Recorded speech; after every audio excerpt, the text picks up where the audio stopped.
ना जी, जिस तरह से किसान आंदोलन को करीब करीब 32 दिन होने को आए, अब किसान आंदोलन में जो मीडिया है उसके खिलाफ उनको उनके ऊपर मारपीट की जा रही है। अगर हम हालिया बात करें, साजिया निसार की जो रिपब्लिक टीवी की बहुत बड़ी एंकर हैं, उनके उनके साथ अभद्र व्यवहार किया गया। उसको आप कैसे देखते हैं? क्या ये किसान आंदोलन में इस तरह मीडिया को प्रताड़ित करना एक अच्छी बात है? देखिए, जिस तरीके से आपने शाहीन बाग देखा था, वहाँ पे भी बहुत सारे मीडिया कर्मी के साथ बदसलूकी वाला व्यवहार किया गया। ठीक उसी का एक डुप्लीकेट ज़ेरॉक्स कॉपी आपको किसान आंदोलन में देखने को मिल रही है। कोई पक्ष में बात कर रहा है या विपक्ष में बात कर रहा है, किसानों को अपनी बात करनी है। लेकिन जब कोई आंदोलन किसी पेट में पक के निकलता है, उसके उद्देश्य कुछ और होते हैं, काम करने वाले कुछ और होते हैं, उसका ऑब्जेक्टिव कुछ डिफरेंट होता है और ढाल और कंधे पे बंदूक किसी और के होती है, तो कुछ दिन तक उस पे पर्दा ढका रहता है, लेकिन पर्दा धीरे-धीरे उठता है।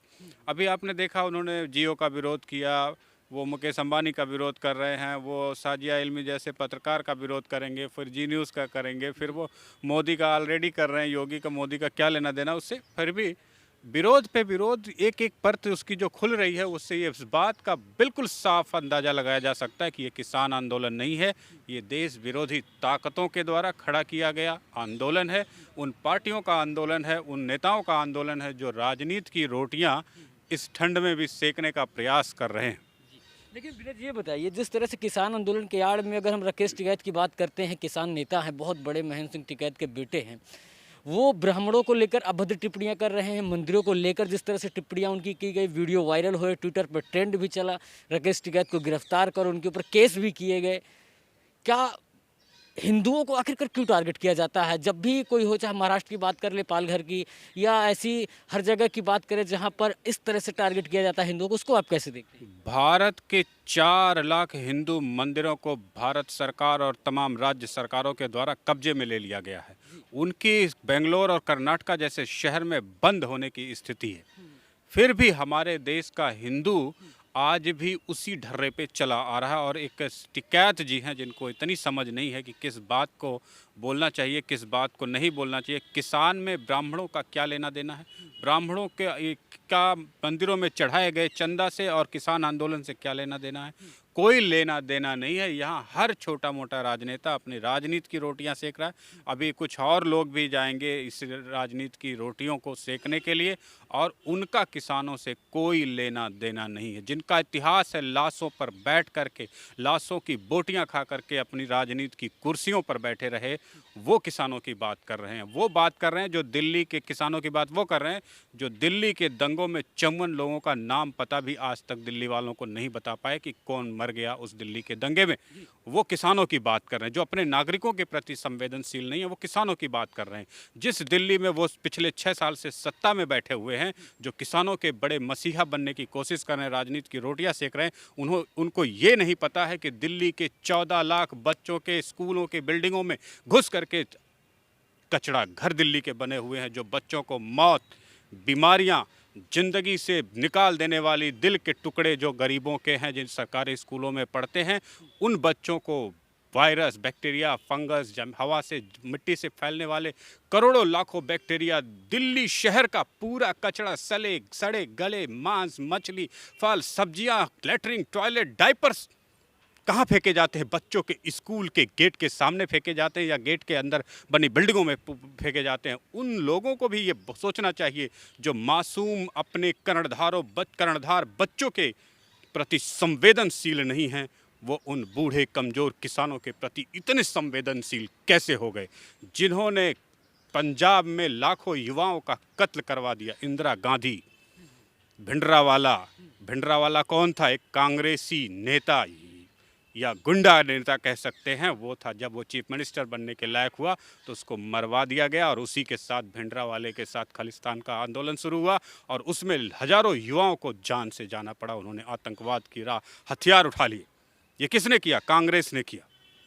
जो मौत का खेल खेलते आए हैं वो किसानों के मसीहा बन रहे हैं और आज जो हमारे बॉर्डरों पर हो रहा है, दिल्ली के किसानों के जो जमावड़े हैं, वो निश्चित तौर पे मैं कह सकता हूं उसका किसानों के भले नुकसान से एक पैसे का लेना देना नहीं है। उनका मकसद सिर्फ एक प्रॉब्लम खड़ी करना है। आज तक एक भी उनका नेता ये ना बता सका कि उनको समस्या किस बात की है। और फ़ायदों की वो गिनना ही नहीं चाहते हैं। आपका एक व्यक्ति 200 रुपये में अगर वो व्यापारी बन सकता है, फल और सब्जियां खरीद सकता है, दाने खरीद के एक मार्केट से दूसरे मार्केट में, हिंदुस्तान के किसी भी मार्केट में बेच सकता है, तो वो किसान का बेटा क्यों नहीं बन सकता? किसान के बेटे को व्यापारी बनने का, बिजनेसमैन बनने का पूरा अवसर दिया गया। अब अड़ाती जैसा कोई बिजनेसमैन नहीं पैदा होगा, आपके घरों से पैदा होगा। हर आदमी अपना बिजनेस धंधा किस खेती में कर सकता है। अगर ये बिजनेस ओपन हुआ है आज, तो क्या बुरा हुआ है? ये तो देश की ज़रूरत थी। पुराने ज़माने में हमने कहा कि ज़मीनों को बांटो, छोटा छोटा सबको दो। फिर हमें पता लगा कि 80% आबादी तो किसानों की एक एक बिस्सा की खेती करने में डूब गई। फिर लोगों ने उस खेती को, ट्रैक्टर जब आए तो 5 लोग जहाँ खेती करते थे वहाँ एक आदमी खेती करता है। अब उन्होंने वो खेती भी गांव के एक आदमी को दे दिया। वो 50 लोगों की खेती अकेले कर रहा है और उनको भी उसका शेयर दे रहा है। खेती हो रही है, खेती से उत्पादन हो रहा है, किसान के घर उसकी फसल का हिस्सा आ रहा है और जो मालिकाना हक जिसके पास ज़मीन का है उसको उसका हक मिल रहा है। प्लस जो 5 लोग काम करते थे वो एक आदमी कहीं जाके नौकरी कर रहा है, 10-20-50 हज़ार महीने घर का और एक्स्ट्रा कमा रहा है। तो समय बदल गया है किसानी का और खेती का तौर तरीका बदला। इसमें जो प्रॉब्लम्स थी, जो ज़रूरतें आज हमें महसूस हो रही थी, उसको अगर हमारी सरकार ने लाया तो उसका स्वागत होना चाहिए। लेकिन आज एक अजीब सी घटना हुई। आज राहुल गांधी ट्विटर पर ट्वीट करते हैं, वीर तुम बढ़े चलो, और राहुल गांधी चले गए इटली नया साल मनाने के लिए। ये कैसा वो है? किसान के प्रति राहुल गांधी का ये बयान, उनकी खुद ही आपने कहा कि वो इटली चले गए, तो किसानों से लेना देना कुछ नहीं है। उन्हें सिर्फ मौत से किसानों के राजनीति करने का एक मौका चाहिए। ये जो किसान मरे हैं ना, ये किसान नहीं मरे हैं, ये मारे गए हैं। इसको उन पार्टियों ने मारा है जो इनको, किसानों को बॉर्डरों पर टिका करके देश को अस्थिर करने की राजनीति कर रही हैं। क्यों? जब आपने 1947 में लाखों हिंदुओं को और मुसलमानों का कत्लेआम होने दिया, अपनी कुर्सी के लिए सेना और पुलिस अपने घर में दुबका के बैठे रहे। क्यों? 84 में कत्लेआम सिखों का किसने कराया? कांग्रेस पार्टी ने किया। और दिल्ली में दंगे हुए, कौन सी आम आदमी पार्टी बाहर निकल के आई? कौन सा कांग्रेस का आदमी बाहर निकल के आया? दिल्ली का तो आम आदमी पार्टी का तो एक आदमी 7 किलोमीटर दूर भजनपुरा तक नहीं गया, आज तक नहीं गया। वो कैसे किसानों के मसीहा बन सकते हैं? मसीहा वो नहीं हैं, वो दिखावा कर रहे हैं, नाटक कर रहे हैं और इस नाटक की राजनीति में किसानों का ऐसा मिसयूज़ कर रहे हैं कि भविष्य में किसान किसी आंदोलन के लिए खड़ा ना हो सके। मेरा लास्ट और आखिरी सवाल ये है कि किसानों के आंदोलन में जो मांगे हैं वो बढ़ती जा रही हैं। 2020 में एक बिल आया था बिजली को लेकर, उस इलेक्ट्रिसिटी को लेकर, उसमें संशोधन की बात की जा रही है कि इसमें संशोधन करके किसानों के बिजली बिल में वो किया जाए, कम किया जाए। जो पराली जलाई जाती है उसको लेकर, उस पर जो केस होते हैं उसको हटाया जाए। ये जिस तरह की और मांगे आगे बढ़ती जा रही हैं, योगेंद्र यादव जो नेता हैं स्वराज इंडिया के, वो भी इसमें कूद पड़े हैं। उसको आप कैसे देखते हैं? योगेंद्र यादव वो मक्कार आदमी है जो एनआरसी के टाइम में दिल्ली के दंगों से पहले उंगलियों पे गिनाता था। एनआरसी का मतलब ये, 2 ये, 3 ये, 4 ये। आज जब 54 लोग मर गए, तब उस आदमी ने एक आदमी का नाम नहीं बताया कि मेरा फला आदमी, फला देव घर का, फला एड्रेस का बेटा इस दंगों में मर गया। तब वो बिल में घुस जाता है और अब किसानों के लिए वो निकल के आता है राजनीति करने के लिए। ये एक नंबर का मक्कार, मौका परस्त राजनेता है जो हमेशा राजनीति की रोटियां किसी की लाशों पर, किसी की मौत पर सेकने की कोशिश कर रहा है। इसे समझना चाहिए कि क्यों 4 दिन पहले तो उंगलियों पे गिना रहे थे एनआरसी का मतलब ये, ऐसे निकाले जाओगे, ऐसे भगाए जाओगे। जब उन्हीं लोगों ने दंगा करके दिल्ली में 54 लोगों को बेरहम मौतें दे दी, तब तुम कहाँ किस बिल में घुस गए थे? आज तुम किसानों के बड़े मसीहा बनते हो। बता दो ना योगेंद्र यादव वो 54 लोग कौन थे, उनका नाम पता, उनकी फ़ोटो क्या है, उनकी आइडेंटिटी क्या है जो मारे गए। तुम किसी के साथ खड़े नहीं हो, तुम अपनी राजनीति की रोटियां सेक रहे हो और इस राजनीति की रोटियां में तुम्हें जितनी बोटियां मिलेगी सब लील जाओगे।